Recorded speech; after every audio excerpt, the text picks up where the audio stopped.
എല്ലാവർക്കും നമസ്കാരം. ടേസ്റ്റി ആയിട്ടുള്ള ഒരു സാലഡ് ഉണ്ടാക്കാം നമുക്കിന്ന്. ക്യാബേജൊക്കെ നേരിയതായി കട്ട് ചെയ്തെടുത്തു, ക്യാരറ്റ് കട്ട് ചെയ്തെടുത്തു, കുറച്ച് കോണുണ്ട്, കുറച്ച് ഉള്ളിയുണ്ട്, ക്യാപ്സിക്കം ഉണ്ട്. എല്ലാം നന്നായി മിക്സ് ചെയ്തിട്ട് എളുപ്പത്തിൽ ഒരു സാലഡ് ഉണ്ടാക്കിയെടുക്കും. ഇതിലേക്ക് ഒരു ഹോം മെയ്ഡ് മയോണൈസ് ഉണ്ടാക്കിയെടുക്കാം. അതിനായിട്ട് ഒരു 15 കാഷ്യൂ നട്ട്സ് കുതിർത്തിട്ട് ഒരു മിക്സിയുടെ ജാറിലേക്ക് 4 അല്ലി വെളുത്തുള്ളി, കുറച്ച് ക്രീമോട് കൂടിയ പാലും ചേർത്ത് കൊടുക്കും.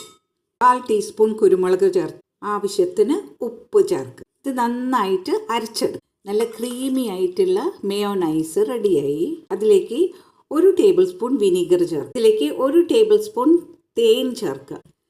നന്നായി മിക്സ് ചെയ്യുക. അതിനുശേഷം ഒരു ബൗളിലേക്ക് മാറ്റുക. ഇതിലേക്ക് വെജിറ്റബിൾസ് ചേർത്തതിന് ശേഷം നന്നായി മിക്സ് ചെയ്തെടുക്കുക.